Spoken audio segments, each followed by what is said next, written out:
उनकी फसल की प्रोडक्शन बहुत बढ़ गई है, किसान तो खुशहाल हो चुके हैं। हम ये कहना चाह रहे हैं कि केवल प्रोडक्शन बढ़ जाना ये किसानों की खुशहाली मापने का पैरामीटर सही नहीं है। प्रोडक्शन क्यों बढ़ रही है, क्यों बढ़ा रहे हैं, हम उसके ऊपर ध्यान देने की जरूरत है। हम प्रोडक्शन क्यों बढ़ा रहे हैं?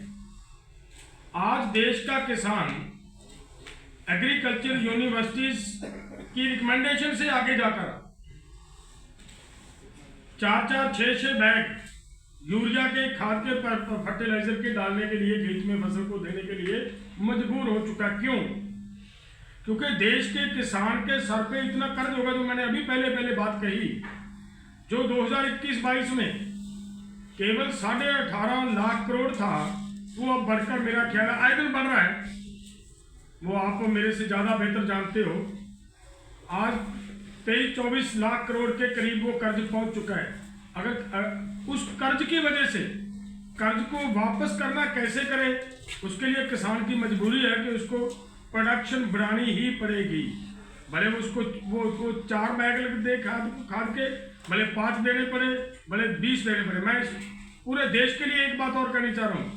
देखिए, अगर किसान प्रोडक्शन बढ़ाना ही किसान के पास एक रास्ता है कि किस तरीके से हम अपना कर्ज घुमा सकते हैं, और वो आने वाले समय में और भी डेंजरस हो सकता है।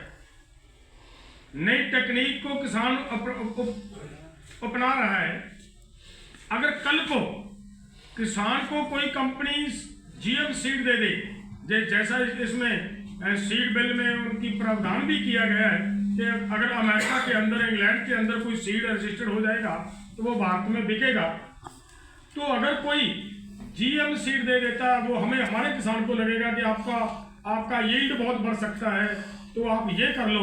तो वो किसान मजबूरी बस उसके सर पे कर्ज इतना है कि अपने देश के लोगों को वो जीएम सीड का अनाज खिलाने के लिए मजबूर हो जाएगा। ये केवल किसान की पीड़ा नहीं है, ये हमारी सबकी पीड़ा है, ये देश के लोगों की पीड़ा है। इसलिए सरकार को इस बात का पैमाना रखना कि उसका तो प्रोडक्शन बहुत बढ़ गई है, शायद किसान मतलब बहुत खुशहाल हो गया है।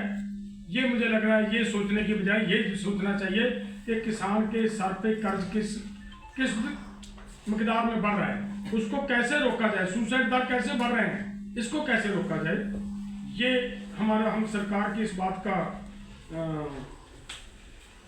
खंडन करते हैं, और सरकार को ये भी कहेंगे कि सरकार आगे से ऐसे झूठी बयानबाजी करने से थोड़ा गुरेज करे।